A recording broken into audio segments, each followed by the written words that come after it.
अच्छा, हम स्टार्ट करने लगे हैं IAS 36, ठीक है, और इंशाल्लाह कोशिश करेंगे कि ये इसको 100% कंप्लीट करें। क्वेश्चन भी काफी सारे इसके हल कर लेंगे। IAS 36 impairment loss.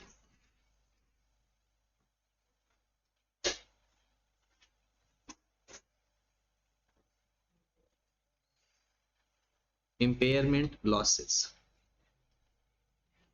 सबसे पहले हमने ये देखना है कि IAS 36 अप्लाई कहां कहां पे होता है और कहां कहां पर अप्लाई नहीं होता। तो आपके IAS 16 कॉस्ट मॉडल और रीवैल्यूएशन मॉडल दोनों पर अप्लाई होगा। इन्वेस्टमेंट प्रॉपर्टी में सिर्फ कॉस्ट मॉडल पे अप्लाई होगा। IAS 38 के ऊपर कंप्लीटली अप्लाई होगा। परचेज ऑफ गुडविल IFRS 3 है, ये जाकर आप लोगों ने कॉर्पोरेट रिपोर्टिंग के अंदर पढ़ना है, वहां पर भी ये अप्लाई होता है। और यहां पर उसने एक बात बताई है कि जब हम रिवैल्यूएशन मॉडल अप्लाई करते हैं कि IAS 36 also apply to assets that carried at revalued amount, मतलब ये रिवैल्यूएशन मॉडल की बात कर रहे हैं।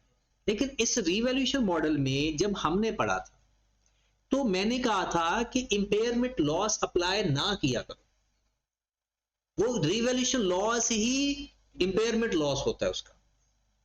बट एक बात है कि कभी कभार अगर कॉस्ट टू सेल सिग्निफिकेंट हो, फिर आप ना प्रॉपर इंपेयरमेंट टेस्ट अप्लाई करोगे, मतलब आपने उस टाइम की कैरिंग अमाउंट भी फाइंड करनी है और रिकवरेबल अमाउंट भी फाइंड करनी है। वरना अगर कॉस्ट टू सेल सिग्निफिकेंट नहीं है तो आपको पता ही नहीं चलेगा कि ये रिवैल्यूएशन, जो रिवैल्यूएशन लॉस हो रहा होता है वो बेसिकली इंपेयरमेंट लॉस ही होता है। तो कोई स्पेशल ट्रीटमेंट नहीं है रिवैल्यूएशन मॉडल के अंदर। अगर इन केस आपके पास पहले OCI में बैलेंस पड़ा हुआ है, मतलब रिवैल्यूएशन सरप्लस, ठीक है, आज आपके पास इंपेयरमेंट लॉस आ गया, चाहे लॉस फाइंड करते वक्त आ गया या इंपेयरमेंट टेस्ट लगाते वक्त लॉस आ गया, तो IAS 36 कहता है कि आपने जब लॉस की एंट्री पास करनी है तो सबसे पहले OCI को एडजस्ट करना, चाहे रिवैल्यूएशन सरप्लस पड़ा हुआ है पहले या लॉस पड़ा हुआ है। लॉस आपको पता करते ही नहीं होते, तो हम एंट्री क्या पास करेंगे, पहले OCI डेबिट करेंगे, फिर अगर इंपेयरमेंट लॉस बचता है तो इंपेयरमेंट लॉस डेबिट करेंगे, और PPE को बिल्कुल ऐसे ही हमने आज टेस्ट लगाया, हमारे पास इंपेयरमेंट लॉस आ गया, कल को दोबारा हमने जब अपने एसेट को रीवैल्यू किया तो रिवैल्यूएशन सरप्लस आ गया, तो चाहे आपके पास लॉस आया या इंपेयरमेंट लॉस आया, पहले आप उसको रिमूव करोगे, उसके बाद OCI की तरफ जाओगे। तो ये जो लास्ट बात लिखी हुई है ना, IAS 36 is also applied to asset that are carried at revalued amount and it provides following guides in the कि cost of disposal negligible या cost of disposal not negligible। अगर तो negligible है फिर तो कुछ भी करने की जरूरत नहीं, आप रीवैल्यू इंपेयरमेंट टेस्ट अप्लाई ना करो, करो एक बात है। और अगर कॉस्ट है आप नेग्लिजिबल नहीं कर सकते तो इसका मतलब है फिर आप इंपेयरमेंट टेस्ट लगा दो। लगाने के बाद अगर लॉस आ जाता है तो फिर भी अगर पहले सरप्लस पड़ा हुआ है तो उसको रिवर्स करना है। इन्वेंट्री के ऊपर IAS 36 अप्लाई होता ही नहीं, और IAS 40 फेयर वैल्यू मॉडल पर भी इंपेयरमेंट टेस्ट अप्लाई नहीं होगा। ये चीज आपको MCQs के अंदर पूछी जा सकती है, ठीक होगी बात। उसके बाद इंपेयरमेंट लॉस होता क्या है। इंपेयरमेंट लॉस अगर आपके एसेट्स की कैरिंग अमाउंट, जिसे आप बुक वैल्यू कहते हो, कैरिंग अमाउंट अगर एक्सीड कर जाए रिकवरेबल अमाउंट से,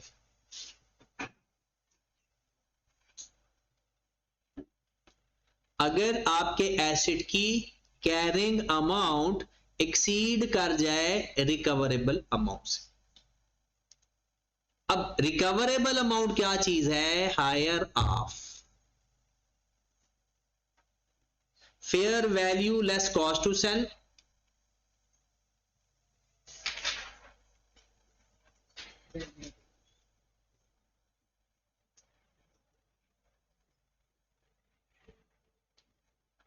और वैल्यू इन यूज। पूरा स्टैंडर्ड इन तीन बातों पर है। कैरिंग अमाउंट कैसे फाइंड करनी है, fair value less cost to sell क्या चीज है, और वैल्यू इन यूज में क्या क्या आता है। इन तीनों को बारी बारी सीखते। जो तो है कैरिंग अमाउंट, जिस दिन इंपेयरमेंट टेस्ट लगाया उस दिन कॉस्ट माइनस अक्यूमुलेटेड डेप्रिसिएशन आपके पास कैरिंग अमाउंट आ जाएगी। उस दिन की बुक वैल्यू फाइंड कर, चाहे रीवैल्यूएशन मॉडल है चाहे कॉस्ट मॉडल है, वट एवर, आपने उस दिन उसकी कैरिंग अमाउंट फाइंड कर।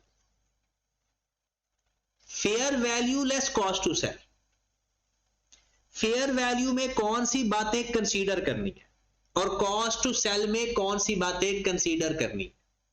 यहां पर मैंने आपको लिख दी है। इंपेयरमेंट लॉस मैंने बता दिया कि जब कैरिंग अमाउंट एक्सीड करे रिकवरेबल अमाउंट। कैरिंग अमाउंट मैंने बता दिया कि कैरिंग अमाउंट क्या चीज होती है, cost minus accumulated depreciation. Recoverable amount higher of fair value less. अब मैं बताने लगा हूं fair value less cost to sell. 5 बातें ध्यान में रखनी। Fair value less cost to sell के लिए 5 बातें याद रखनी। पहली बात, a fair value of similar asset is given और fair value of related asset is given.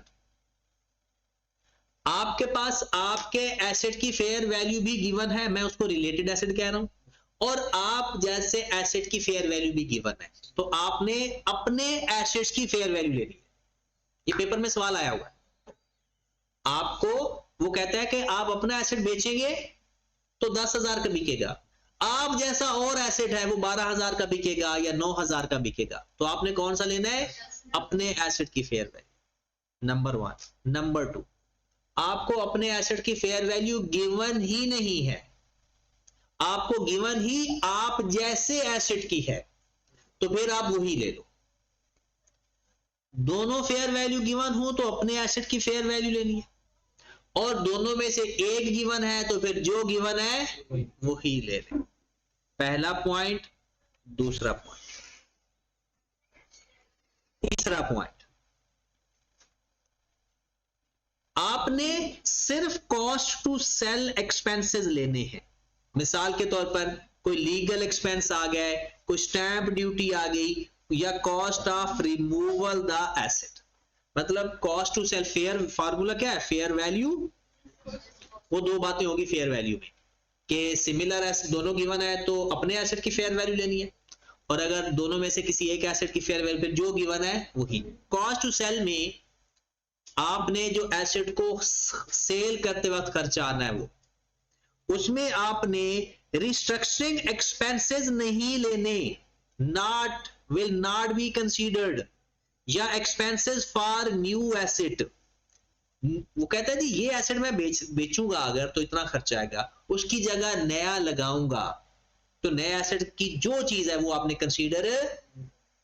और ना ही रिस्ट्रक्चरिंग। रिस्ट्रक्चरिंग कॉस्ट आता है कि इसको हम अगर किसी और तरह से इस्तेमाल करें, उसको मॉडिफाई करें, कोई और चीज इससे बनाना शुरू कर दे, उसके ऊपर जो खर्चे आएंगे वो आपने कंसीडर करने होते हैं करंट कंडीशन वाले। डिसमेंटलिंग कॉस्ट होती है कि जो आज हम सोचते हैं कि कल फ्यूचर में उसमें रिमूव करने का कितना खर्चा आएगा, वो एक्चुअल में रिमूवल क्या होता है वो और होती है, वो एसेट की कॉस्ट में ऐड करते होते हैं। अगर वो रिमूवल का एक्सपेंस बताएगा वो लेंगे। Redundancy cost not consider. अगर क्वेश्चन के अंदर वो कहता है रिडंडेंसी कॉस्ट का मतलब क्या होता है कि अगर हमारे एसेट्स को फारिग रख दिया जाए तब कितना हमें एक्सपेंस बेयर करना पड़ रहा है, मिसाल के तौर पर एक एसेट है, एक जगह पर हमने लगाया हुआ है, उसका एक रेंट आता है, हमने अभी एसेट इस्तेमाल नहीं कर रहे, उसका रेंट तो आता रहेगा ना। या कोई ऐसी कॉस्ट जो हम अवॉइड करना चाह रहे हैं, तो वो भी एक्सपेंस हमने कंसीडर नहीं करना। तो ये वो खर्चे हैं, अगर क्वेश्चन के अंदर बताए होंगे तो कौन से एक्सपेंसेस कॉस्ट टू सेल समझने हैं और कौन से एक्सपेंस कॉस्ट टू सेल में कंसीडर, कौन से कंसीडर नहीं करने। एक रिडंडेंसी एक्सपेंसेस, एक रिस्ट्रक्चरिंग, या कोई नए एसेट्स के ऊपर आने वाले खर्चे। फिर है वैल्यू इन यूज, दूसरी फेयर वैल्यू हो गया। फेयर वैल्यू में दो बातें सीखी, कॉस्ट टू सेल में रिस्ट्रक्चरिंग कॉस्ट नहीं लेनी, लीगल कॉस्ट ले लेनी है, कॉस्ट ऑफ रिमूवल ले लेनी है। वैल्यू इन यूज, अब वैल्यू इन यूज में ये बड़ा इंपॉर्टेंट है। अगर इसकी डेफिनेशन लिखनी है तो present value of future cash flow, काफी है इतने, present value of future cash flow. But लेनी कौन कौन सी वैल्यू, ये सबसे ज्यादा इंपॉर्टेंट। ये 5-6 चीजें लाजमी है कि इसका वास्ता आपको तकरीबन 90% इंपेयरमेंट के क्वेश्चंस में पड़े। पहली बात, estimate the future cash flow, कहते हैं सिर्फ फ्यूचर कैश फ्लो लेनी है, प्रीवियस गुजरे हुआ कोई भी कैश फ्लो नहीं लेंगे। दो बातें हैं इसके अंदर, एक लफ्ज फ्यूचर है, दूसरा लफ्ज कैश फ्लो है। Expected to drive from the asset, उस एसेट को इस्तेमाल करके फ्यूचर में जो कैश आएगा उसको कंसीडर करना। लिखा हुआ है ना, present value of future cash flow. तो पहले फ्यूचर कैश फ्लो लेनी है, और फ्यूचर हो, कैश हो, और उसी एसेट से जनरेट हो। तीन बातें। अगर फ्यूचर में कैश की बात नहीं हो रही तो उसको इग्नोर करें। दूसरी बात, the time value of money represent the current market risk free rate और price bearing the uncertainty inherent in the asset. ये दो बातें एक दफा पेपर में आई, इसका ताल्लुक है रेट ऑफ इंटरेस्ट के साथ। कहता है जो आपने रेट ऑफ इंटरेस्ट लेना ना, the time value of money, discount rate, जिससे प्रेजेंट वैल्यू फाइंड करनी है, कहता है represent the current market risk, current market rate लेना है एक वो, और दूसरा bearing the uncertainty inherent in the risk. इसका मतलब मैं बता देता हूं। देखिए ना, करंट मार्केट रिस्क क्या होता है। मिसाल के तौर पर आजकल पाकिस्तान के अंदर जो पता है रेट ऑफ इंटरेस्ट क्या है, 10.5 है शायद, इसे बोलते हैं मार्केट रेट ऑफ इंटरेस्ट। ये कौन अनाउंस करता है? हर मुल्क का अपना बैंक, सेंट्रल बैंक करता है। जैसे पाकिस्तान में स्टेट बैंक हर साल या हर 6 महीने बाद, हर 3 महीने बाद एक रेट बताता है कि भाई ये मार्केट रेट ऑफ इंटरेस्ट होगा। और एक होता है उस एसेट्स का अपना इनहेरेंट, का मतलब है उसकी विरासत में, मतलब एक एसेट है उसकी वैल्यू के अंदर या उसकी प्रोडक्ट की वैल्यू के अंदर हमेशा कोई 2%, 3%, 1.5% चेंज आता है। उसे क्या बोलते हैं? Inherent in the asset. वो भी हमने कंसीडर करना होता है। अगर वो कहता है इनहेरेंट है एक 1.5% सपोज, तो आपने जो प्रेजेंट वैल्यू फाइंड करने के लिए रेट ऑफ इंटरेस्ट इस्तेमाल करना है, वो 12% इस्तेमाल करना। 10.5 प्लस 1.5, तो 12% इस्तेमाल करना है।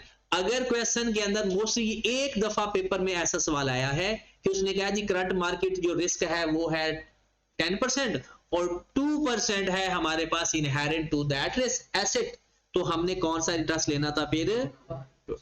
फिर अगले फर्दर बात, अगर वो आपको कह दे कि ये प्री टैक्स है तो ठीक है, अगर वो कहता है पोस्ट टैक्स है तो हमने लेना होता है प्री टैक्स, हमने लेना होता है प्री टैक्स। जब कभी जिंदगी में, आज तक सवाल आया नहीं लेकिन आने वाली जिंदगी का कोई पता नहीं, अगर आपने पोस्ट टैक्स गिवन है रेट और आपने प्री टैक्स फाइंड करना है, पोस्ट टैक्स गिवन हो और प्री टैक्स आपने फाइंड करना है, तो फार्मूला उसका लिख लें, pre tax rate, pre tax rate, pre tax discount rate लिख लें, डिस्काउंट रेट, ये बराबर आएगा post tax discount rate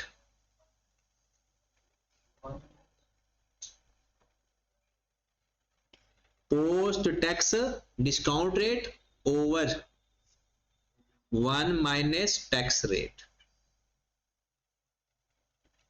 1 minus, ये जो डिस्काउंट रेट है रेट ऑफ इंटरेस्ट को बोलते हैं, discount rate rate of interest, तो ये भी रेट ऑफ इंटरेस्ट है, ये भी रेट ऑफ इंटरेस्ट है, और ये है टैक्स रेट। मैं अज्यूम करता हूं वो क्वेश्चन के अंदर क्या देता है कि मेरे पास पोस्ट टैक्स रेट है 12% और टैक्स रेट है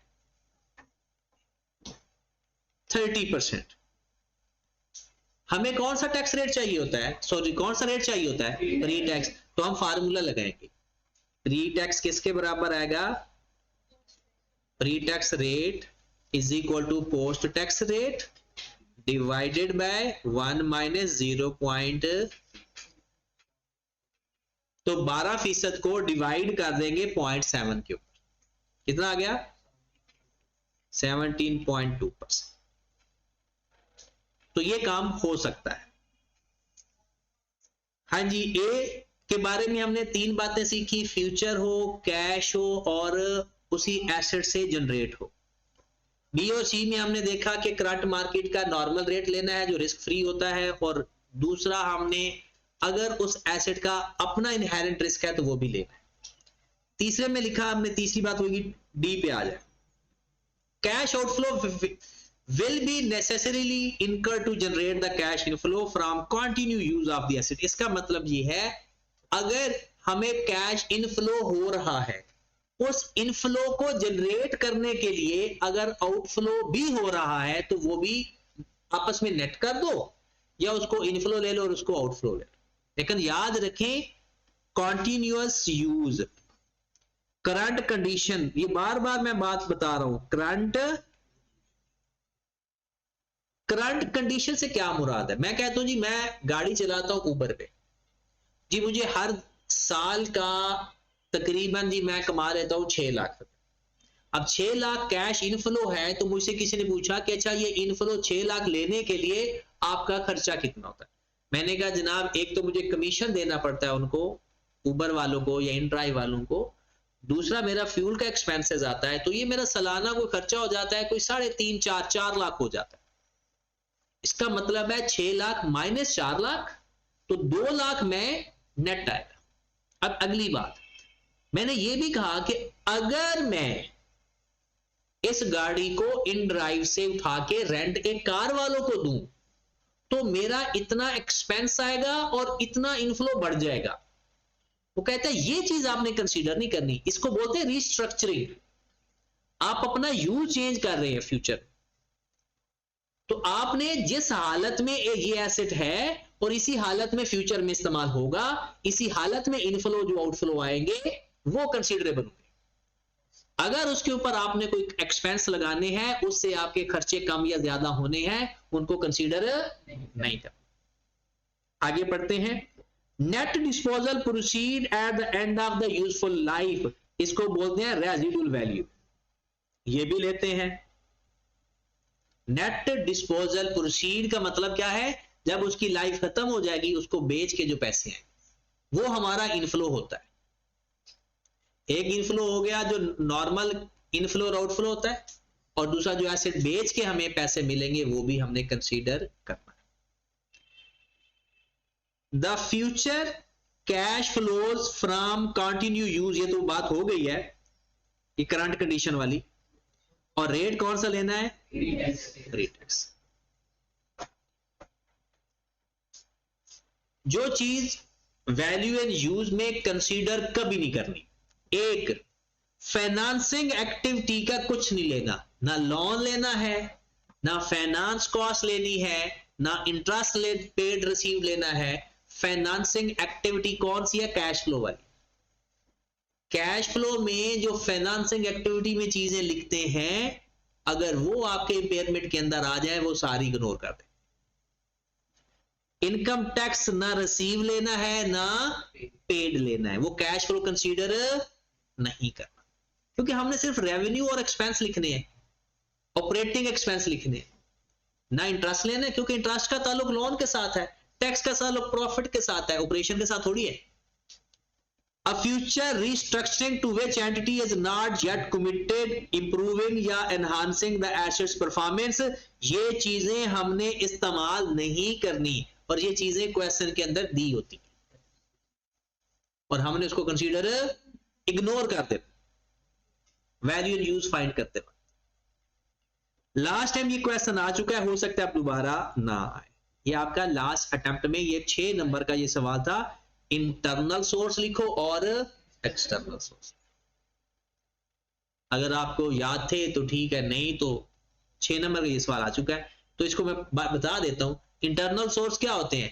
जो हमें पता चले कि हमारा जो एसेट है वो इम्पेयर हो जाएगा, डैमेज हो जाए, ये डैमेज हो जाए इंटरनल, या उसकी सिग्निफिकेंट एडवर्स चेंज आ जाए, आइडल, डिसकंटिन्यू, रीस्ट्रक्चरिंग। इसका मतलब सुन ले, ये एक इंडिकेटर होता है कि हमने इंपेयरमेंट टेस्ट लगाना है। अगर हमारा एसेट डैमेज हो गया है तो इंपेयरमेंट टेस्ट लगाएंगे। अगर हमारा एसेट को हमने खाली छोड़ दिया है, इस्तेमाल करना बंद कर दिया है, तो भी इंपेयरमेंट टेस्ट लगाएंगे। उसकी परफॉर्मेंस वर्स देन एक्सपेक्टेड हो गई है, मतलब हमने सोचा था कि यहां से कोई 10,000 यूनिट बनाया करेंगे, वो 2,000 बन रहे। उसकी सिग्निफिकेंट लाइफ चेंज होगी, चेंज आ गई है उसकी लाइफ के अंदर, यूजफुल लाइफ के अंदर। तो ये सारे क्या हैं? इंडिकेटर हैं इंपेयरमेंट टेस्ट को लगाने के। एक्सटर्नल क्या सोर्स होते हैं? एक्सटर्नल का मतलब होता है मार्केट के अंदर चेंज है, हमारे एसेट की मार्केट वैल्यू डिक्लाइन होगी मार्केट के अंदर, इसका मतलब है फेयर वैल्यू कम होगी। Indicator assets value decline. Technology change हुई, टेक्नोलॉजी के चेंज होने से हमारे एसेट्स की परफॉर्मेंस में मसला आ गया। कैसे? नई चीजें मार्केट में आ गई हैं, हमारे एसेट की प्रोडक्ट को कोई पूछता ही नहीं, वैल्यू एंड यूज चेंज हो जाएगी, क्योंकि वैल्यू एंड यूज क्या है? इस्तेमाल करके जो कमाएंगे, अब इस्तेमाल ही नहीं हो रहा। टेक्नोलॉजी चेंज हो गई, मार्केट का इकोनॉमिक फैक्टर्स चेंज हो गए, रेगुलेशन कानून चेंज हो गए, रेट ऑफ इंटरेस्ट चेंज हो गया। तो ये सब चेंजेस किस में आती हैं? मार्केट के चेंज की वजह से। हमें अब तो मेरा नहीं ख्याल कि ये पेपर में शायद एमसीक्यूज में आ जाए दोबारा, वरना नहीं। इसमें आखिरी कुछ बातें हैं, खत्म हो गया ये थ्योरेटिकल। अब इसके सवाल करते हैं, ये कंप्लीट हो गया आपका थ्योरेटिकल पोर्शन इसका। कहता है जब इंपेयरमेंट टेस्ट हम लगाते हैं ना, क्या हर साल लगाएंगे? Identify an asset that may be impaired. कहता है हर साल नहीं लगाएंगे, उसकी वजह है ये टाइम कंस्ट्रेंट, कॉस्ट कंस्ट्रेंट। कहता है क्या इंपेयरमेंट टेस्ट हमें हर साल लगाना चाहिए? तो आंसर इज नो। वो वजह पूछेगा तो क्या वजह बताएंगे? टाइम की और कॉस्ट। कब लगाएंगे? जब इंडिकेटर कोई एक्सटर्नल या इंटरनल आएगा। हर साल इंपेयरमेंट टेस्ट नहीं लगाते, क्यों? Cost constraint. और कब लगाएंगे? जब इंडिकेटर होगा इंटरनल या उसके बाद एक्सेप्शंस। एक्सेप्शंस का मतलब है ये वो चीजें हैं जिन पर हर साल इंपेयरमेंट टेस्ट लगाते हैं। IAS 36 कहता है ना लगाओ हर साल, जब इंडिकेटर है तब लगाओ। लेकिन ये एक्सेप्शंस है कि इनके ऊपर आपने हर हाल में हर साल इंपेयरमेंट टेस्ट लगाना है। वो क्या है? Intangible asset not yet available for use. ऐसा इंटेंजिबल एसेट जो इन प्रोसेस में है, उस पर इंपेयरमेंट टेस्ट लगेगा। अभी कंप्लीट नहीं हुआ, अवेलेबल फॉर यूज। फिर intangible asset that having indefinite life. जिस इंपेयरमेंट से, जिस इंटेंजिबल एसेट की लाइफ डिफाइन नहीं है, लाइफ है लेकिन पता नहीं कितनी, उसे बोलते हैं इनडेफिनिट। लाइफ डिफाइन नहीं है तो उस पर भी हर साल इंपेयरमेंट टेस्ट लगाए। और फिर उसके बाद है, तो ये एमसीक्यूज में आ सकता है सवाल कि किसके ऊपर हर साल इंपेयरमेंट टेस्ट लगाते हैं, किसके ऊपर हर साल टेस्ट नहीं लगाते। तो तीन चीजें हैं बस। रिवर्सल ऑफ इंपेयरमेंट टेस्ट मैं सवाल के साथ सिखाता हूं। हमारा ये खत्म हो गया, थ्योरी सारी कंप्लीट हो गई। अब इस थ्योरी को अप्लाई करते हैं पास्ट पेपर पे। आपको आई कैप के पास्ट पेपर में कुछ ढूंढने की जरूरत नहीं है, उसमें जो लास्ट क्वेश्चन आया हुआ है वो आया हुआ है इंडिकेटर। अब इसके क्वेश्चन आने के चांस है, इंपेयरमेंट के क्वेश्चन आने के चांस है, प्रॉपर क्वेश्चन आएगा। और ये मिक्स होकर भी आ सकता है और सेपरेटली भी आ सकता है। मिक्स मतलब ये डिस्क्लोजर्स के अंदर या एक्सट्रैक्ट के अंदर, वो क्योंकि IS 38 को भी तो इंपेयर कर सकता है ये। अच्छा, इंपेयरमेंट टेस्ट है ये कुछ इस तरह से, मैं रिवर्सल समझाने लगा हूं, फिर सवाल करते हैं। रिवर्सल ऑफ इंपेयर, ऐसे एक छोटी सी एग्जांपल से समझा देता हूं। मेरे पास एसेट मैंने खरीदा था 100 रुपए का, ईयर 1, 10 रुपए का डेप्रिशिएट हुआ तो ईयर 1 के एंड पे बच गया 90 रुपए का। अगला साल आया 80 रुपए का बच गया, ठीक है। अब हुआ ये कि मुझे पता चला कि हो सकता है इसकी रिकवरेबल अमाउंट चेंज हो जाए, तो मैंने इसकी रिकवरेबल अमाउंट फाइंड की तो वो मिली 60 रुपए। बताओ क्या ये इंपेयर हुआ है या नहीं हुआ है? ये इंपेयर हुआ है। अब मेरा एसेट हो गया ये 20 रुपए का कम होके कितने का रह गया? 60 रुपए का। अब मैं फर्दर 60 रुपए को डेप्रिशिएट करना शुरू कर दूं। ये चीज मेरे पास बन गई फिर हिस्टोरिकल कैरिंग अमाउंट। क्या बन गई? हिस्टोरिकल। हिस्टोरिकल उसे कहते हैं कि जिस पर कोई ना इंपेयरमेंट अप्लाई होता है ना रिवैल्यूएशन अप्लाई। अब आगे तीसरा साल आ गया, मैंने इसको फर्दर डेप्रिशिएट किया, तो सपोज दैट अज्यूम कर लेते हैं कि इसके जो इंपेयरमेंट आई वो आ गई 12 रुपए, अज्यूम कर रहा हूं। कितना बच गया? 48। फिर 12 रुपए आ गया, और ये भी साथ साथ आप लोगों का हिस्टोरिकल अमाउंट वैसे चल रही होती है, इसकी एंट्री उंट्री नहीं पास हो रही होती, चल रही होती है साथ साथ। अब तीसरे चौथे साल के एंड पे मुझे पता चला कि मेरे एसेट्स की जो इंपेयर हुआ था वो बेहतर हो गया, और आने वाले 2 सालों में मेरी बुक्स में ये वैल्यू जा चुकी है, 12 रुपए डेप्रिसिएशन के नाम से और बाकी वो अमाउंट। अब मैंने देखा कि मेरा ये वाला एसेट, इसकी रिकवरेबल अमाउंट बढ़ गई है। ये रीवैल्यूएशन मॉडल पे नहीं है। अगर रीवैल्यूएशन मॉडल पे तो काम ही बड़ा आसान है, एसेट को रीवैल्यू कर दूंगा, एसेट मेरा बढ़ जाएगा, OCI वगैरह इंपेयरमेंट पिछला रिवर्स कर दूंगा अगर इंपेयरमेंट पड़ा है तो। अब वो कहता है कि आपकी रिकवरेबल अमाउंट हो गई है 50 रुपए, या एक और केस भी बनाते हैं, रिकवरेबल अमाउंट हो गई है 70 रुपए। दोनों में कोई एक काम वो बता दे। अब मेरा एसेट बढ़ गया तो स्टैंडर्ड कहता है कि अगर आप पहले इंपेयरमेंट कर चुके हो तो रिवर्सल हो रहा है तो रिवर्स करो। अब हमने रिवर्सल करना, मैं क्या देखूंगा? 36 वाला एसेट मेरा कितने का हो गया? 50 रुपए का। वो कहता है जिस दिन रिवर्सल है ना, आप रिकवरेबल अमाउंट को भी देखो और उसकी हिस्टोरिकल कैरिंग अमाउंट भी देखो, और आप अपने एसेट को बढ़ाओ उस हद तक कि कहीं अपनी एक्चुअल कैरिंग अमाउंट से ज्यादा ना हो जाए। अब मैंने 36 वाला एसेट मेरा 50 का हो गया और कैरिंग अमाउंट कितनी है? 60। तो क्या मैं 50 तक बढ़ाने की इजाजत है? तो आंसर इज यस। और अगर ये 70 रुपए का हो जाता तो मैं 36 को 70 का नहीं कर सकता। क्यों? क्योंकि तो इसलिए हम रट्टा लगा लेते होते कि जब भी रिवर्सल ऑफ इंपेयरमेंट आए तो रिकवरेबल अमाउंट और हिस्टोरिकल कैरिंग अमाउंट में जो लोअर अमाउंट है वहां तक एसेट को बढ़ाना है। दोबारा सुने, जब हमारा इंपेयर्ड जो हमारा एसेट होगा, हमने किस तरह से उसका टेस्ट लगाना है, रिवर्सल करना है कि उस वक्त आपने रिकवरेबल अमाउंट भी फाइंड कर लेनी है और हिस्टोरिकल कैरिंग अमाउंट भी बताए। हिस्टोरिकल कैरिंग अमाउंट का मतलब क्या होगा?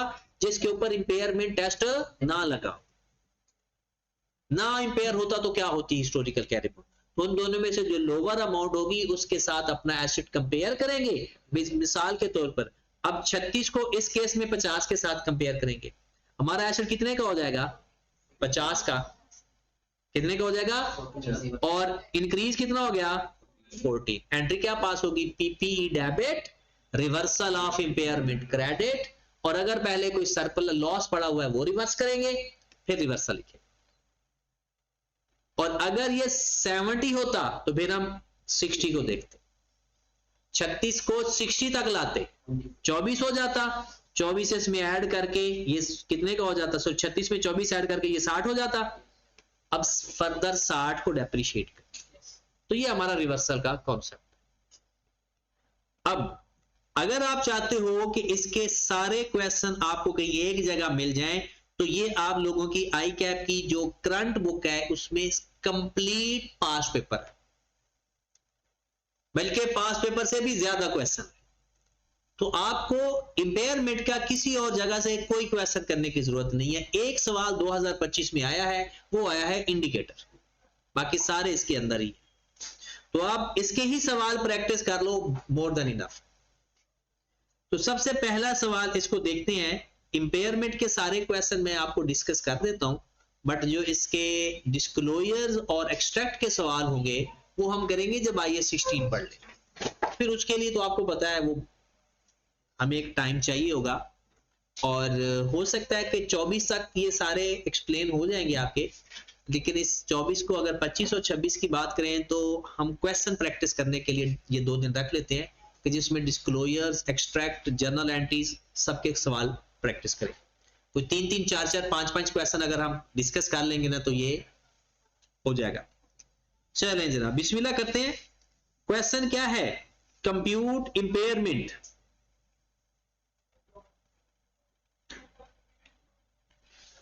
Compute impairment loss if any in the value of plant to be recognized 31st December 21. Show all necessary work. अब इसके अंदर सवालों में आए, ये मेन रीडिंग है, बाकी इसकी कैलकुलेशन बहुत आसान है।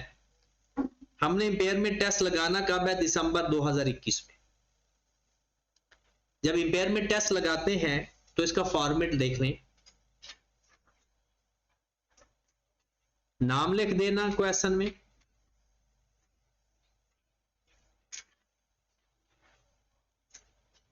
इंपेयरमेंट लॉस कैलकुलेशन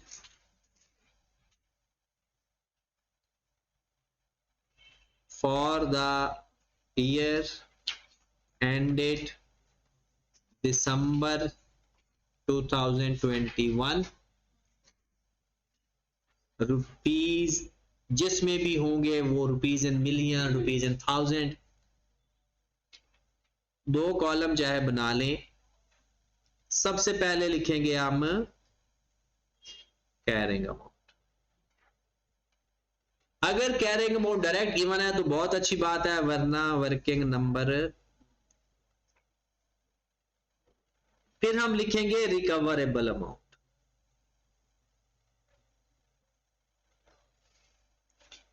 अब चाहो तो रिकवरेबल अमाउंट क्या लिखते हैं? Higher of. यहां पर लिख लेंगे फेयर वैल्यू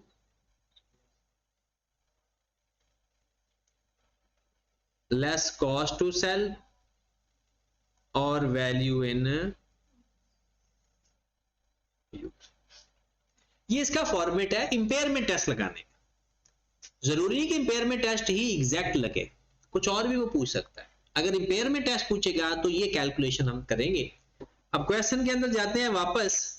लिखा हुआ है कि एक एसेट आपने खरीदा है 1 मार्च 2017 को, imported automatic plant 130 million, commissioning of the plant was completed 1 January 2018 at a cost of rupees, commissioning या इंस्टॉलेशन।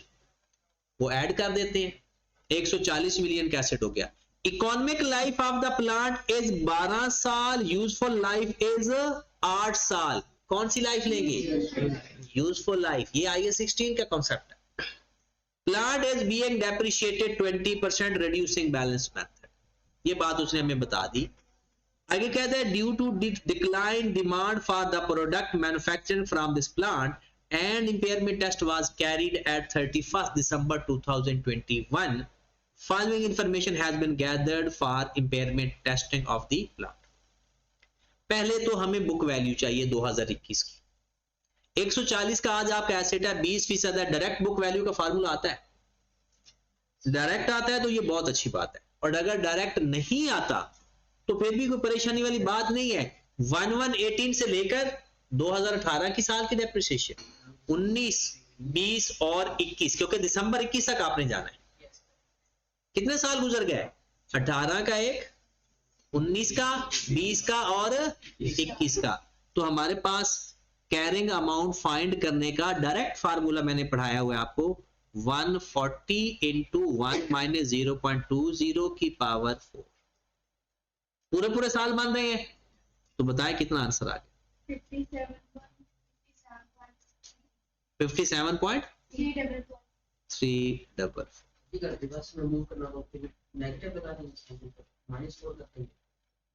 रिवर्स में क्या? तो ये बुक वाले फाइंड किए,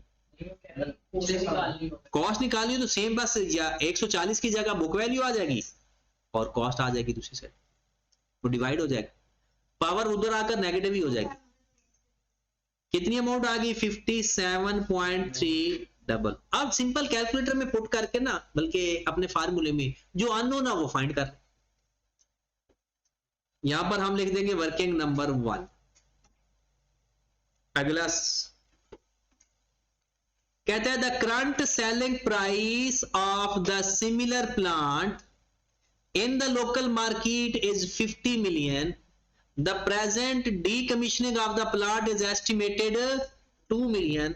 मतलब हमारे एसेट जैसा एसेट अगर इस करंट हालत में बेचेंगे तो 50 मिलियन का बिक रहा है, 2 मिलियन उसको कॉस्ट टू सेल आ रही है। ये चीज होती है fair value less cost to sell. अब हमारे एसेट की मार्केट वैल्यू बताई नहीं, एक सिमिलर एसेट की मार्केट वैल्यू बताई है तो यही ले लें। अगर हमारे एसेट की भी बताई हो तो फिर अपने एसेट की मार्केट वैल्यू। तो ये कितना आ गया fair value less cost to sell? 48। वो लिख देते हैं यहां पे 48। Next, the plant net disposal proceed at the end of the useful life 4 million। ये किसके लिए इस्तेमाल होगा? वैल्यू इन यूज, उसकी रेजिडुअल वैल्यू आ गई।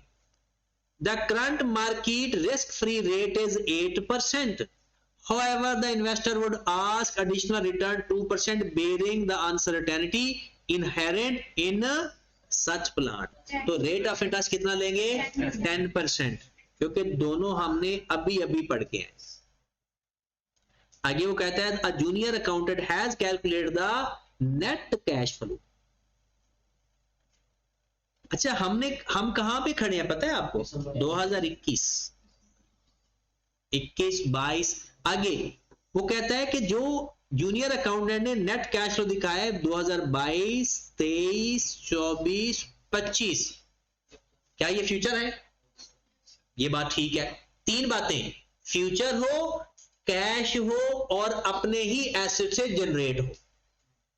3 बातें देखनी है। फ्यूचर तो ये है क्योंकि हम दिसंबर 21 पे खड़े हैं, ये 22, 23, 24, 25 का। आगे देखते हैं।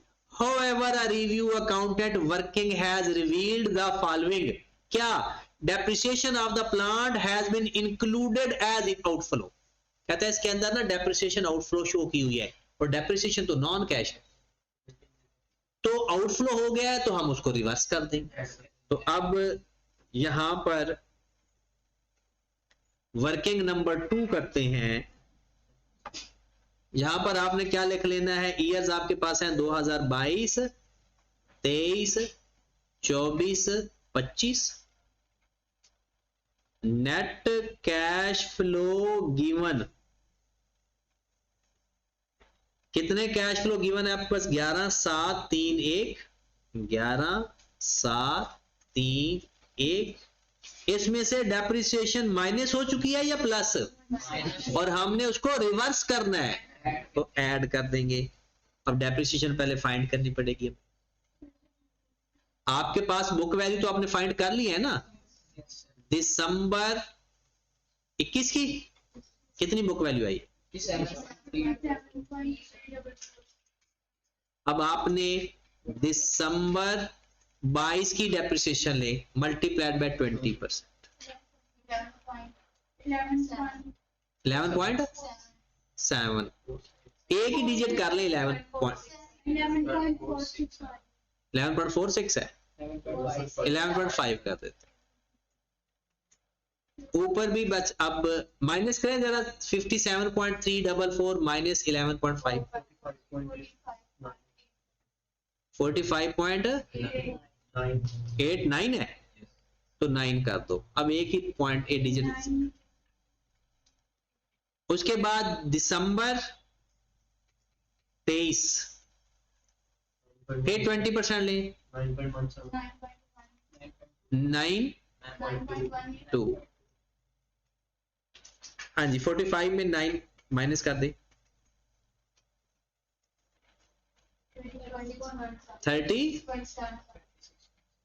36.7। दिसंबर 24 मल्टीप्लाइड बाय 20%, 7.3 कर, 29.4। दिसंबर 25 मल्टीप्लाइड बाय 20%, 5.9। बस ये जो डेप्रिसिएशन है, जाहिर सी बात है उसने यही माइनस की होगी ना, और ये 4 सालों की डेप्रिसिएशन वापस ऐड बैक कर देते हैं। 11.5, 9.2, 7.3 और 5.9।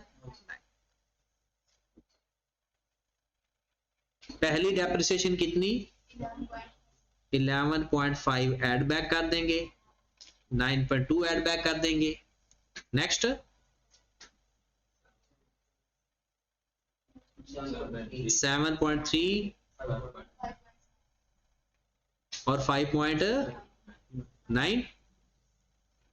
फिर उसके बाद आपके पास आ रहा है tax payment 2 million has been included as outflow. 2 million उसने टैक्स भी माइनस किया हुआ है। टैक्स भी तो हम इग्नोर करते हैं, टैक्स ना रिसीव ना पे, और फाइनेंसिंग एक्टिविटी सारी नॉन कैश सारे वो हमने इग्नोर करने होते हैं। तो क्या करेंगे? टैक्स हर साल का 2 मिलियन है। उसके बाद inflow from plant 2022 include receipt from the sale of existing inventory. हमने फ्यूचर लेना है। वो कहता है 2022 में एग्जिस्टिंग इन्वेंट्री को बेच के भी 3 मिलियन है, ये फ्यूचर यूज तो ना हुआ, तो 3 मिलियन 2022 में से माइनस कर देते। एग्जिस्टिंग इन्वेंट्री का जो रेवेन्यू है वो 2022 के रेवेन्यू में शामिल, और एंड पे आपने ये लेना कभी ना भूलना, रेजिडुअल वैल्यू, और वो हमेशा आपको साल के एंड पे मिलती है। कितनी? 4।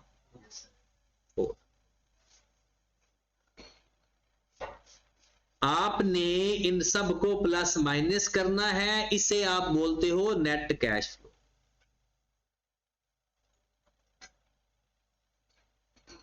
इलेवन में 11.5 ऐड कर दो, 2 भी प्लस कर दो, तो कितना आ गया? कितना? 21.5, 18.2, 12.3, 12. ये ऊपर वाले 22-23 ना ऐड करना, ये सालों के नाम है। 12.9। उसके बाद तरीकाकार याद है? डिस्काउंट रेट लेंगे, इसे डिस्काउंट फैक्टर भी बोलते हैं। कितना लेंगे और हल करने का क्या तरीका होगा, 1 डिवाइड बाय 1.10, जो आंसर आया डिवाइडेड बाय 1.10, 826।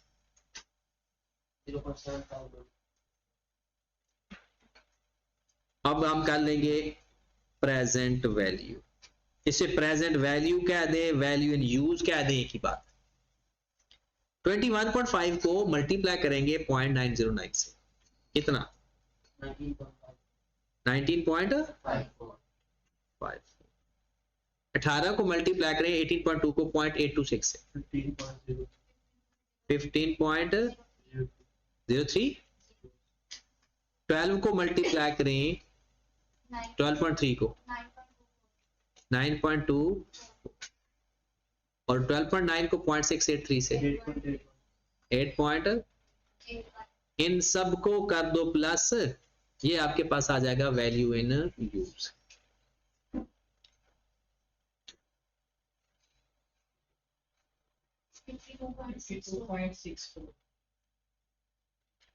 $52.64 चलते हैं वापस, तो ये आपके पास आ गया 53 कर देते हैं।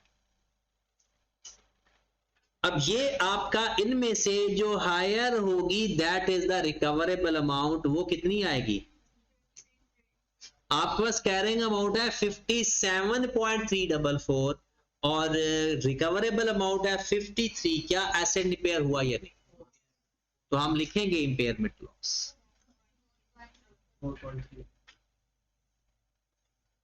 अगर ना होता तो हम लिखते नो इंपेयर, और हुआ है तो 4.3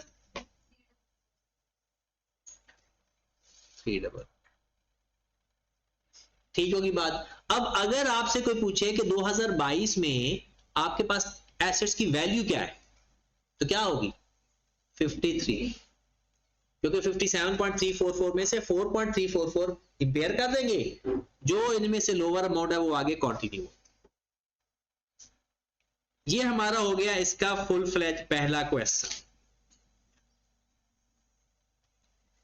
फिर ये एक और अच्छा सवाल देखिए, ये मैं अब करवाऊंगा नहीं, सिर्फ हाईलाइट करवाता जाता हूं। कोई सवाल जो आपको लगे कि ये करवाने की जरूरत है वो मैं करवा दूंगा, क्योंकि इस दफा इसके न्यूमेरिकल क्वेश्चन आने के बड़े स्ट्रॉन्ग चांसेस हैं, तो इसलिए इसके न्यूमेरिकल क्वेश्चन लाजमी प्रैक्टिस करने हैं। और क्योंकि ये जल्दी खत्म हो जाएगा तो मैं आपको डिस्क्लोजर या एक्सट्रैक्ट का तरीका भी सिखा दूंगा, ताकि हमारा थोड़ा सा और काम भी साथ साथ चलने लग जाए। Compute the impairment loss to be recognised as at December 20। इसमें भी इंपेयरमेंट फाइंड करना है। The draft financial statement of BCL for the year ended 2020 include a plant having carrying value 400 million. किस दिन की कैरिंग वैल्यू है, दिसंबर 2020, और आप इंपेयरमेंट टेस्ट किस दिन का लगाने जा रहे हो, दिसंबर 2020। हमें तीन ही वैल्यू चाहिए होती है, कैरिंग अमाउंट, रिकवरेबल अमाउंट में वैल्यू इन यूज और फेयर वैल्यू लेस। एक चीज आपको मिल गई, due to technological changes the remaining life of the plant have been reduced to 4 साल लाइफ है बाकी, और carrying amount 400 million. Following information has been gathered. Impairment test लगाना है ना, पेपर का करने का तरीका ये, रिक्वायरमेंट पढ़ो और उसका फ्रेम बना दो, ताकि आपको पता चल जाएगा कि सवाल आप शुरू कर चुके हो, फिर उसमें कुछ ना कुछ ऐड होता ही जाएगा। नाम लिखेंगे, impairment loss calculation for the year ended 31 दिसंबर। यहां पर हम लिख देंगे अमाउंट, सबसे पहले कैरिंग अमाउंट, वो तो 400 मिलियन, बिल्कुल लिख सकते हैं, रुपीज इन मिलियन। फिर हम लिखेंगे रिकवरेबल अमाउंट, रिकवरेबल मोड में हम दो चीजें लिखते हैं, हायर ऑफ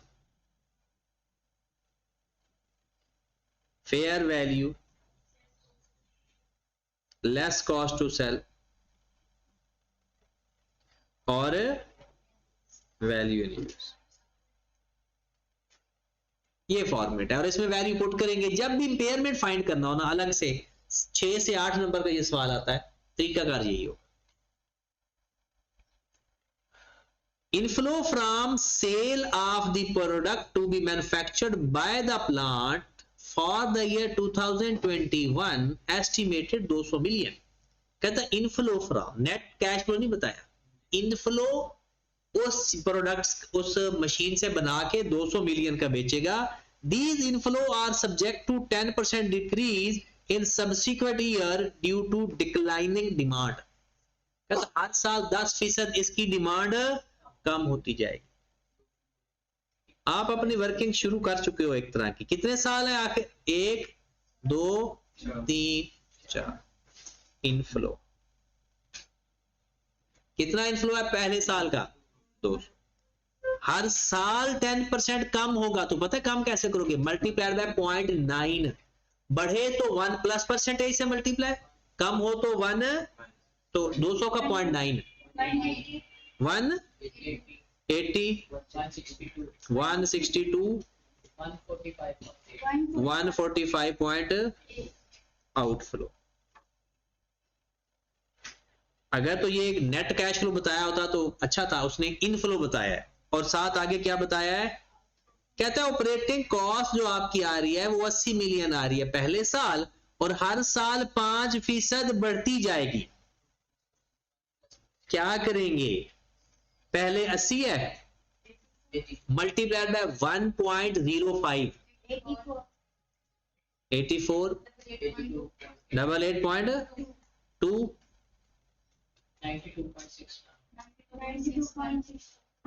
इसको हम कर देंगे। आगे बढ़ते हैं, कहता है BCL net profit subject to income tax, ignore. Depreciation on the plant is calculated using straight line method, ignore। Plant net disposal proceed at the end of useful life 100 million residual value।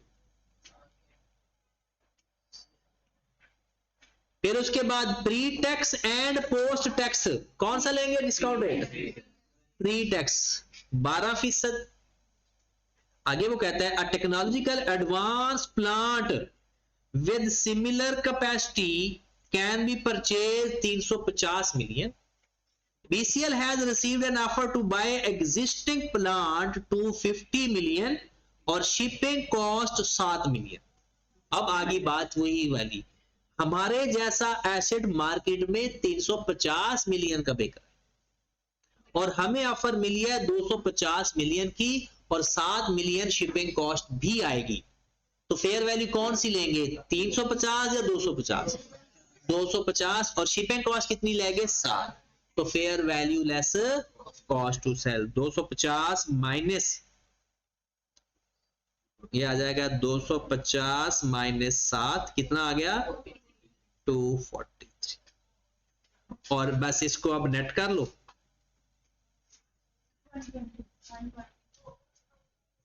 120 net, अब क्या ये क्या आ जाएगा, net cash flow लिख लोगे ना। अब फिर डिस्काउंट फैक्टर कौन सा लोगे, 12%। फिर आ जाएगी प्रेजेंट वैल्यू और फिर आ जाएगा, इसको प्लस करोगे बिल्कुल उसी पैटर्न के तहत, तो हमारे पास आ जाएगी वैल्यू इन। तो वैल्यू इन यूज आपकी आ रही है 333.6। हाँ 333.6 जो आप प्लस करोगे। अब इसमें से हमने कौन सी वैल्यू लेनी है, हायर। तो हायर क्या है, 243 या 336? 334 करते चाहे। हाँ जी, एसेट रिपेयर हुआ या नहीं, बिल्कुल हुआ है क्योंकि कैरिंग अमाउंट एक्सीड है। तो कितना आ गया, ठीक होगी बात। एक और सवाल इसका देखो, ये वाला सवाल देखें, ये थोड़ा सा बड़ा लग रहा है। इंपेयरमेंट लॉस, ये सिर्फ ये अब हल नहीं करना, सिर्फ पढ़ना है, क्योंकि इसके आप हल करने वाला मैं आपको रिवर्सल वाला एक सवाल करवा, ठीक है। ये सिर्फ पढ़ते हैं। कहता है कंप्यूट द इंपेयरमेंट,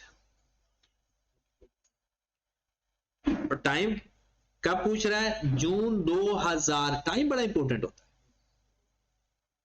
क्योंकि इस दिन की हमें क्या चाहिए होती है? Carrying amount. क्वेश्चन लिखा हुआ property plant and equipment disclose 30 June include a plant having carrying value 610 million. लो जी, मिल गई carrying. The performance of the plant has been deteriorating since last year. तो अब वो 2018 पे खड़े होके एस्टिमेट बना रहा है 2000। कहता है inflow from sale of the product under existing of the plant 250 million. किस साल का? 2019। अब operational cost other than depreciation, ये हमारा इनफ्लो होगा, ये हमारा आउटफ्लो होगा। Depreciation ignore. Expense to be paid in respect of 30 June 2018। 2018 के एक्सपेंस पे हो रहे हैं, इग्नोर, क्योंकि हमने तो फ्यूचर लेना सब। Cost of increasing the plant capacity, plant की कैपेसिटी या इंप्रूवमेंट कॉस्ट को इग्नोर करते हैं। Additional inflow from the upgrade, क्योंकि हमने करंट और एग्जिस्टिंग कंडीशन के एक्सपेंस और इनकम लेनी होती, और वो भी फ्यूचर। इंटरेस्ट और मेंटेनेंस कॉस्ट लेंगे। Tax on payment of profit, तो जिनकर 3 वैल्यूज ऐसी हैं जिस पर हमने टिक किया है, बाकी चीजें लेनी ही नहीं है। ये आपका 2019 का कैश फ्लो आ जाएगा। 250, उसके बाद -25 और -50। आगे वो क्या कहता है? Cash flow from the plant are expected to decrease by 15% from 2020 and onward. 2019 का उसने खुद बता दिया। आगे 15% कम होना लग जाएगा, इसका मतलब है 0.85।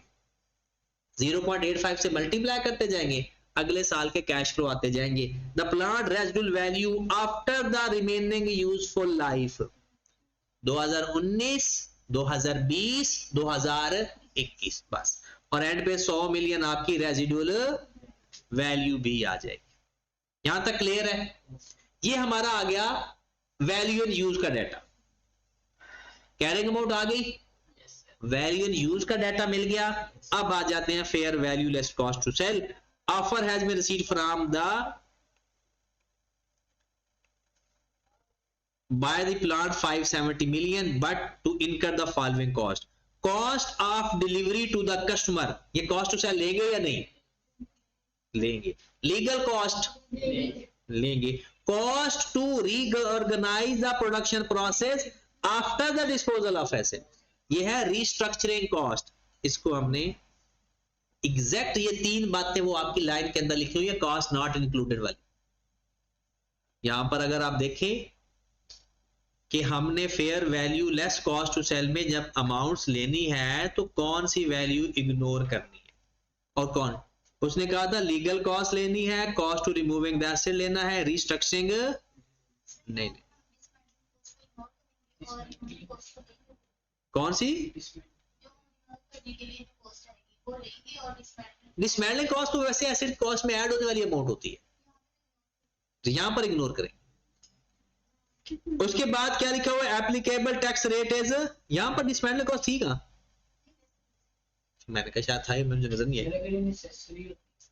नहीं, देखो ना यार, डिसमेंटलिंग कॉस्ट बेसिकली होती है एक एस्टिमेटेड कॉस्ट होती है जो हमने एसेट की कॉस्ट में ऐड करना होता है, और एक्चुअल में कॉस्ट जो लग रही होती है वो उसे आप बोलते हैं डीकमीशनिंग या डिस्पोजल। तो वो लेंगे, जरूर लेंगे। अगर वो कहता है ना डिस्पोजल या डीकमीशनिंग कॉस्ट इतनी आई, वो हम लेंगे। लेकिन वो जो आप लोगों के पास वो जो डिसमेंटलिंग कॉस्ट जो शुरू में साल ऐड करते हैं ना, जिसे कमीशनिंग कॉस्ट कहते हैं, वो ऐड करेंगे एसेट की कॉस्ट में। उसका इसके साथ कोई ताल्लुक नहीं बनता। चलिए जी, ये एक सवाल आप लोगों ने, ये हो जाएगा। क्वेश्चन नंबर 20, ये रिवर्सल वाला सवाल है, ये बेसिक है, ये आप लोगों ने खुद कर लेना है। मैं आपको एक बड़ा सा सवाल करवाता हूं, ये भी आपने खुद करना है, 21 भी, और यही करने हैं, इसके अलावा कुछ है ही नहीं सवाल। ये एक क्वेश्चन है आपके पास जर्नल एंट्रीज का, अच्छा और बड़ा और बुरा सवाल है। ये अगर देख करना है तो कर लेते हैं। ये बड़ा, ये सवाल आपका आ जाता है, उसका मिक्स क्वेश्चन है, ये आइए 16 के साथ करेंगे। ये आप क्वेश्चन ना करना, आइए 16 के साथ कर लेना, और क्वेश्चन जो आपके पास ये है, ये भी आइए 16 के साथ कर लेना। क्वेश्चन नंबर 24, 23 और 24, ये आपके मिक्स क्वेश्चन है।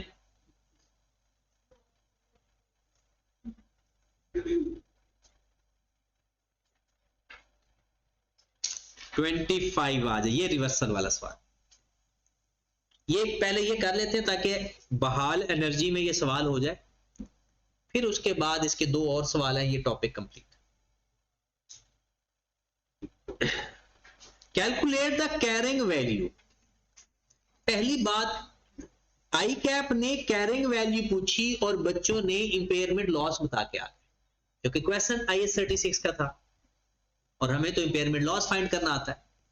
और कैरिंग अमाउंट वही तो होती है जो लोअर होती है उन दोनों में से, मतलब रिकवरेबल अमाउंट और कैरिंग अमाउंट में जो लोअर होती है वही कैरिंग अमाउंट होती है। क्योंकि हमारा जब एसेट इंपेयर होता है तो कम हो जाती है जब वैल्यू हम जिसको फर्दर लेना ही होता है।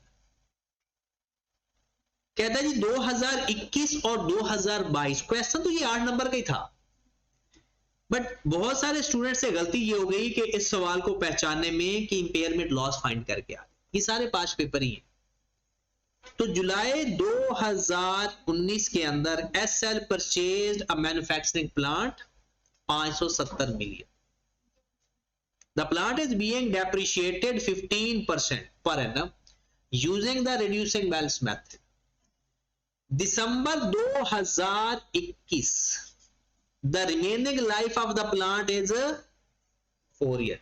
दिसंबर 2021 को सोच रहा है कि बाकी कितने साल हैं, 4 साल, resulting in increase 5% depreciation rate. कहता है 5% डेप्रिसिएशन का रेट भी बढ़ गया और लाइफ भी कितनी रह गई, 4 साल।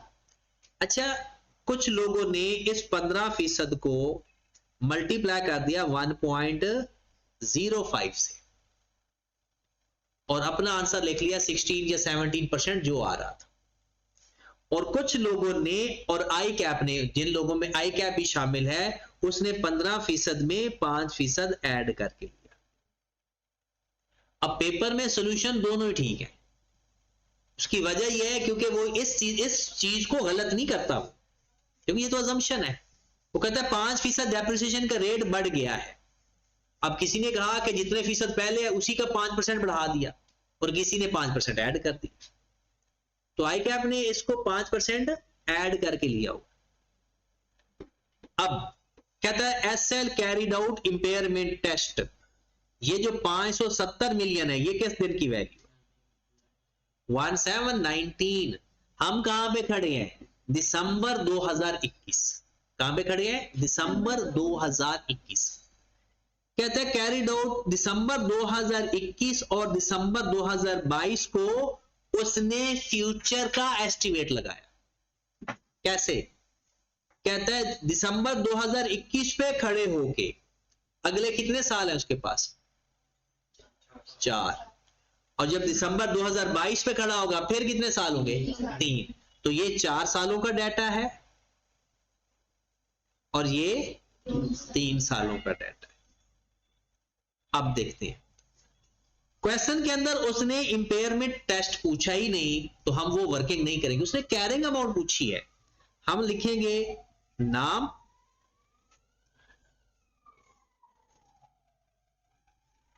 कैरिंग अमाउंट,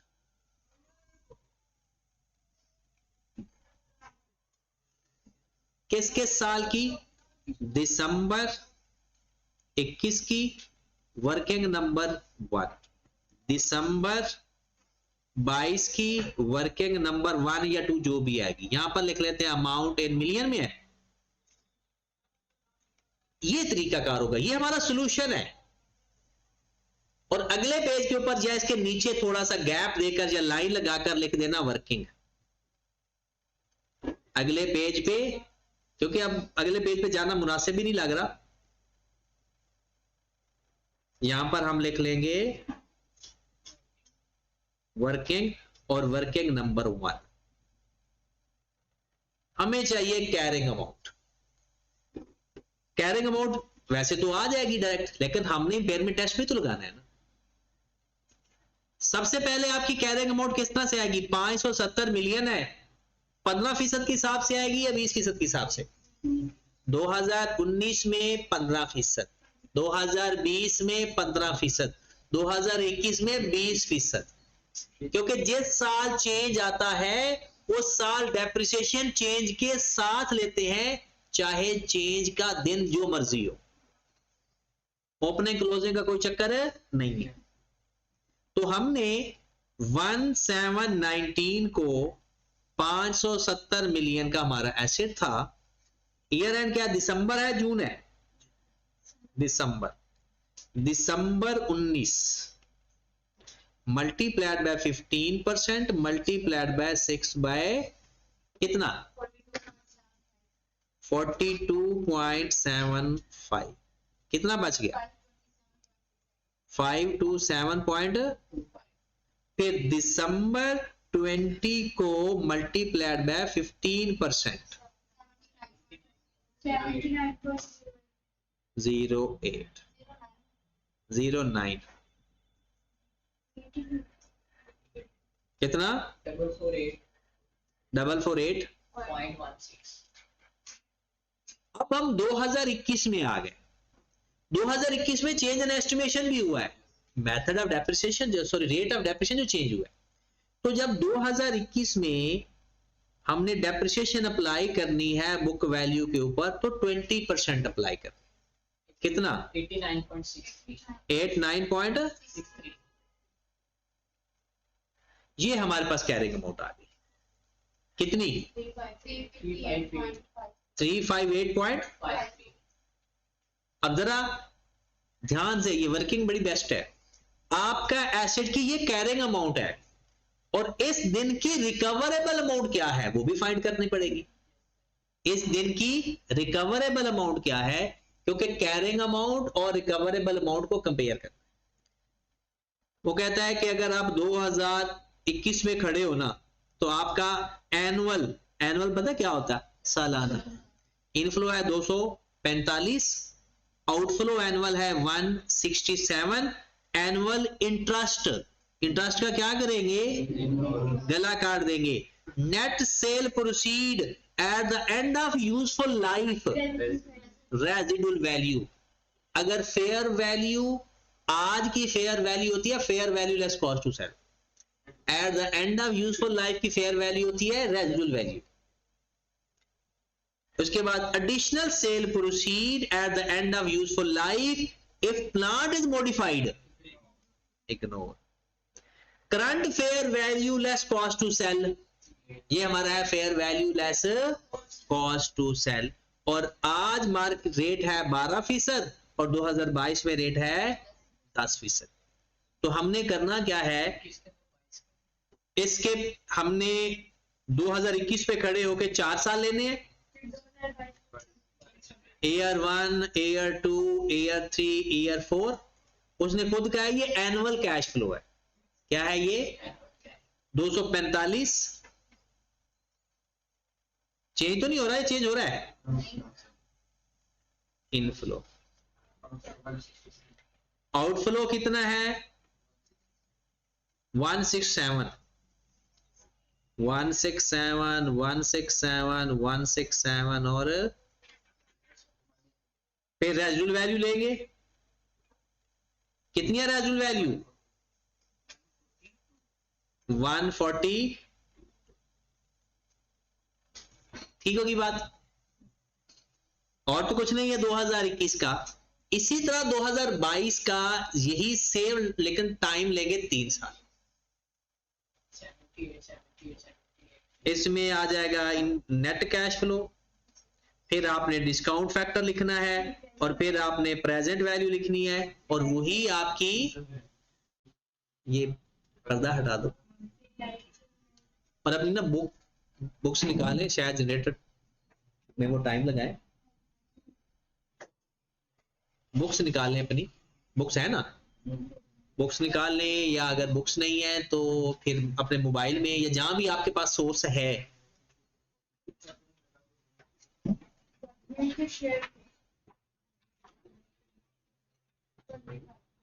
पेज नंबर क्या है? पेज नंबर मैं बता देता हूं। जो बिल्कुल न्यू बुक है उसका पेज है 199। 199 करंट ईयर की बुक का 199, और अगर किसी के पास पुरानी बुक है तो वो फिर खुद ही देख, उसका भी यही है।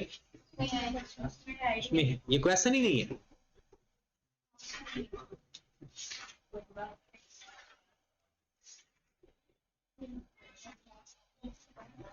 मिल गया? पुरानी बुक है? अच्छा, पास पेपर है। पास पेपर में बता दे तो ये होगा पास पेपर कोई 2020 या 19 में। देखो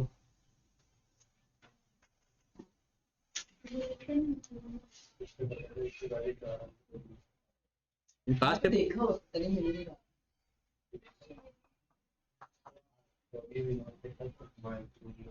2019-20 यही है सर। 2023 का 2023 का है। स्प्रिंग 23, स्प्रिंग 23, ठीक है। अब इसकी वैल्यू हमने रिकवरेबल मोड कैसे फाइंड करेंगे? वैल्यू इन यूज और fair value less cost to sell, उनको कंपेयर करेंगे। मैं आप सॉल्यूशन से ही देखकर वैल्यू ये लिखने लगा हूं ताकि इसका सवाल हम, वैल्यू इन यूज आ रही है 327.15, 327.15, और इसका जो fair value less cost to sell कितनी है? 300। Fair value less cost to sell कितनी है? तो रिकवरेबल मोड कितनी आएगी? 327.15।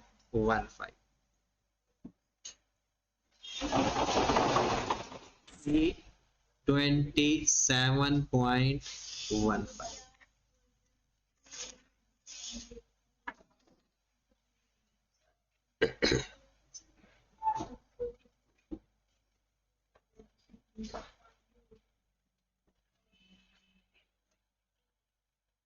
मिल गया?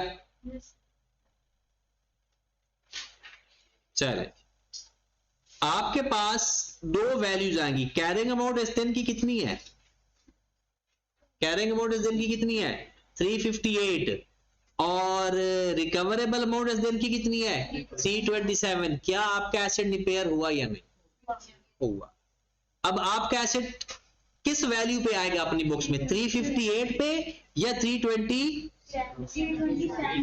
इसका जो डिफरेंस है वो है इंपेयरमेंट लॉस। लेकिन अगर उसने तो हमसे कैरिंग अमाउंट पूछी है तो कौन सी कैरिंग अमाउंट लिखेंगे जाकर?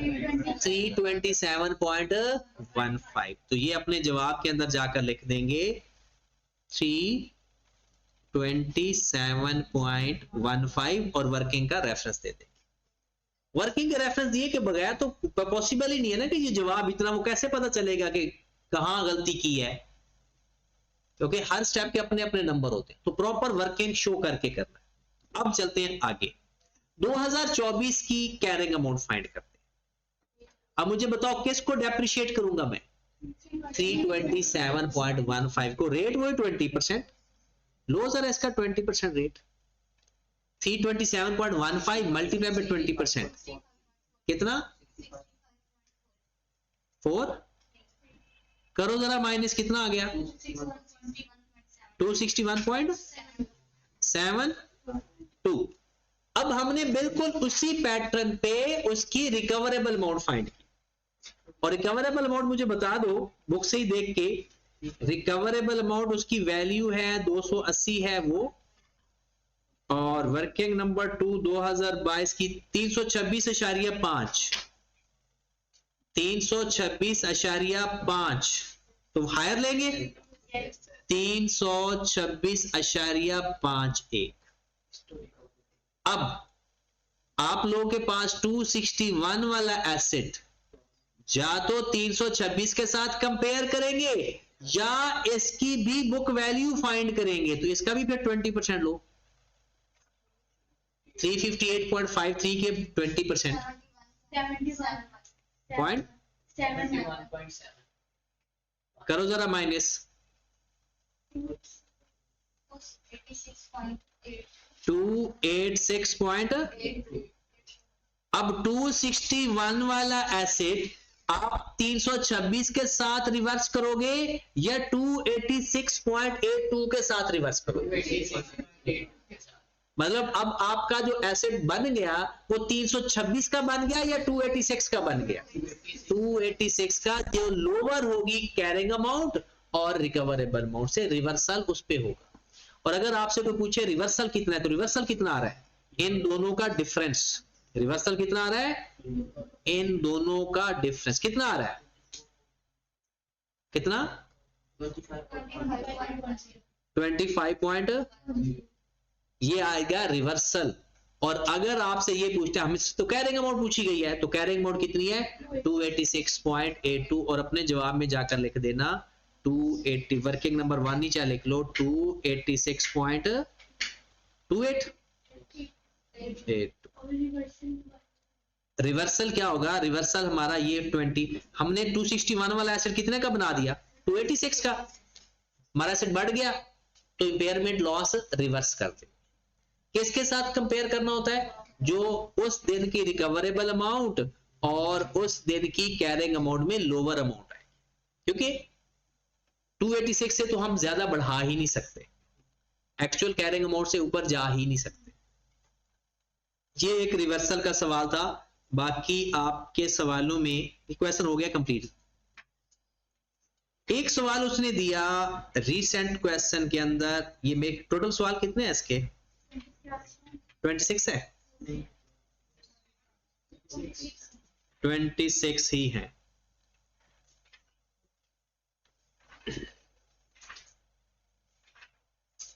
ये क्वेश्चन पेपर में उसने दिया और बहुत सारे बच्चों ने गलत कर दिया। वजह सिर्फ वो 3 पॉइंट आपको याद सही तरह होंगे तो ये सवाल कभी गलत नहीं होगा। अगर वो याद होंगे तो ये कभी मतलब गलत हो ही नहीं सकता। देखें, कहता है compute the impairment loss if any. किस दिन? दिसंबर 2023 को। Show all working. अब सवाल देखिए, एप्लीकेबल डिस्काउंट रेट कितना है? 12%। इनकम टैक्स कितना है? कर दूं क्रॉस? अब चलते हैं ऊपर। सवाल के अंदर वो कहता है राजशाही लिमिटेड एक्वायर्ड अ मशीन 1 जनवरी 2019, और हम कहां पे खड़े हैं? दिसंबर 2023। कहता है 480 मिलियन का आपने खरीदा। RSL cost model for the subsequent measurement और depreciation over its useful life 8 साल। कहते हैं at the end of the year 2021, 2021 के एंड पे the machine had undergone impairment review and consequently impaired by 40 million. 2021 में हमारा एसेट 40 मिलियन से impair हो चुका है। अब हो सकता है रिवर्सल हो जाए, क्योंकि रिवर्सल होता तब है जब पहले इंपेयर हो चुका। Okay, eight the end of 2023 दोबारा इंपेयरमेंट रिव्यू लगाया। अब सबसे पहले कैरिंग अमाउंट फाइंड करेंगे, ये टेक्निकल है कैरिंग अमाउंट। फिर दोबारा वैल्यू एंड यूज और फेयर वैल्यू लेस। 2023 पे खड़ा है, 24, 25 और 26 दे देगा। Revenue cross, receipt from customer tick, ये मसला था। अगर रिसीट फ्रॉम कस्टमर ना होता, सिर्फ रेवेन्यू होता, हम अज्यूम करते ये कैश रेवेन्यू। रेवेन्यू मतलब टोटल सेल्स, और रिसीट फ्रॉम कस्टमर कैश। तो इस दोनों में कैश फ्लो कौन सा है? Receipt from customer, revenue cash flow नहीं। फिर operating expenses cross, payment for operating expenses tick. पहली बात, पहली लाइन मैंने क्या कही थी? 3 बातें, फ्यूचर, कैश और फ्रॉम ऑपरेशन, 3 चीजें लेनी है। फ्यूचर तो ये सब कुछ है क्योंकि 24, 25, 26 है। उसने रेवेन्यू दे दिया मतलब टोटल सेल दे दी। फिर दादा कि कस्टमर ने पैसा आपको इतना दिया है, तो फिर टोटल सेल लेंगे या जो पैसा आया वो लेंगे, क्योंकि कैश फ्लो लेना है। अब अगली बात, अगर ये क्वेश्चन के अंदर होता ही ना, ये लाइन होती ही ना, सिर्फ रेवेन्यू और ऑपरेटिंग एक्सपेंस गिवन होते बस, तो फिर हम ज्यूम करते हैं कि ये कैश फ्लो। उसके बाद रीपेमेंट ऑफ द लोन, ये लोन किसकी चीज? फाइनेंसिंग एक्टिविटी है, तो पूरे के ऊपर क्रॉस। अब देखिए इतना बड़ा सवाल और वैल्यू सिर्फ लेनी है इनको और इसको, बाकी सारा कुछ लेना ही नहीं था। अब लोगों ने रेवेन्यू ले लिया, रिसीट फ्रॉम कस्टमर भी ले लिया, वो कस्टमर का जो पैसा आता है वो रेवेन्यू वाला ही होता है। रेवेन्यू सेल को कहते हैं, या तो ये कहता कैश सेल्स और फ्रॉम कस्टमर, फिर हम दोनों को अलग अलग मान लेते। Machinery can be sold in the current condition 135 million. However, this amount is expected to decrease by 45 million each year. 135 million आज उसकी वैल्यू है, 45 मिलियन की कम होती रहेगी, तो 3 साल बाद क्या वैल्यू रह जाएगी? 0। 35 70 45 90 और फिर 45 135। अगर कोई वैल्यू बच जाती तो वो रेजिडुअल वैल्यू होती, तो क्या होती? इसका मतलब है इस क्वेश्चन के अंदर रेजिडुअल वैल्यू नहीं। हो सकता है आई कैप ने एक सवाल रख लियो अपने पास कि अब देना है, और वो कहे कि अभी कह रहे हैं ना 45 कम हो रही है, फिर वो कहता है 30 कम हो रही है, तो हम 3 सालों की 90 कम करके 100 पे बाकी की रेजिडुअल वैल्यू मान लेते, और फिर वो रेजिडुअल वैल्यू की कैलकुलेशन में आएगी वैल्यू इन। तो आपके पास ये वैल्यूज, इसमें ये वैल्यू माइनस कर देंगे, 12% अप्लाई करके, तो क्या वैल्यू आ जाती? Value in use. क्या आ जाएगी? Value in use. और 135 क्या है? Fair value less cost to sell. इसकी कैरिंग अमाउंट ज्यादा टेक्निकल है, लेकिन माशाल्लाह बच्चों ने तो इसको भी टेक्निकल करके हल किया था, क्योंकि उसने लोन की भी ले लिया होगा, फिर रेवेन्यू भी ले लिया, ऑपरेटिंग एक्सपेंस भी ले लिए। अब मैं आपको इसकी सिर्फ कैरिंग अमाउंट फाइंड करके दे देता हूं, फिर वैल्यू एंड यूज वहां से देख लेंगे, ताकि हम देखेंगे रिवर्सल है या इंपेयरमेंट है। लिखने की जरूरत नहीं, वर्किंग, वो वर्किंग तो नहीं है, वर्किंग को कैलकुलेशन को कहते हैं। अगर नोट देकर लिखना है कि ये चीजें हमने शामिल नहीं करनी, बस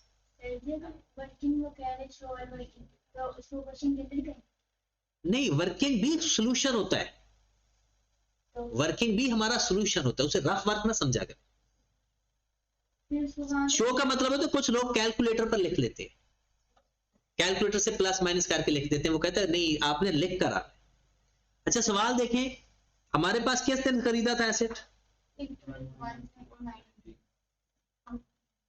1119 को। हमारा ईयर दिसंबर है या दिसंबर है? 1119 कितने का एसेट खरीदा था? पहला साल कब एंड हुआ? दिसंबर 19। 8 पे डिवाइड करेंगे, कोई रेजिडुअल वैल्यू वगैरह कुछ है इसका, तो 8 पे डिवाइड कर दो। कितना बच गया? 420। मेथड कौन सा है? फिर दिसंबर 20, फिर 60, कितना बच गया? 360। फिर पहला इंपेयरमेंट कब लगा था? 2021 को। फिर दिसंबर 21, 60, कितने का बच गया? अब वो कहता है 2021 में हमारा एसेट इंपेयर हुआ था और 40 का इंपेयर हुआ था, इसका मतलब है 40 से एसेट की वैल्यू कम हुई थी, ज्यादा कम हुई थी, तो 40 का इंपेयरमेंट टेस्ट लगाएंगे तो कितना आ जाएगा 260। अब दिसंबर 22 इसको रिमेनिंग लाइफ पे डिवाइड करें। तो ये तो याद है ना, जब भी कोई मसला आ जाए बुक वैल्यू को रिमेनिंग लाइफ पे आके ले जाओ। 260 को 5 पे डिवाइड किया 50, फिर दिसंबर 2023 50 150, ये हमारी कैरिंग अमाउंट है, ये हमारी कैरिंग अमाउंट है। और रिकवरेबल अमाउंट कितनी आ रही है हायर ऑफ उनकी वैल्यू में, कितनी है 145.8 145.8। ये रिकवरेबल अमाउंट आप कैलकुलेट करोगे हायर ऑफ करके, और 156 कैरिंग अमाउंट है, तो क्या एसेट इंपेयर हुआ है या रिवर्स हुआ है? इंपेयर हुआ है, क्योंकि हमारे एसेट की वैल्यू कम हो चुकी है, कैरिंग अमाउंट ज्यादा नजर आ रही है, तो इंपेयरमेंट लॉस 10.2 जो भी आ रहा है। ठीक होगी बात? हाँ जी, हो जाएगा ये अब। और इसका कुछ करने की जरूरत है? क्वेश्चन नंबर 22 भी कर लेना, लाजमी करना, वो अच्छा सवाल है। चलिए जी, IS 36 आपका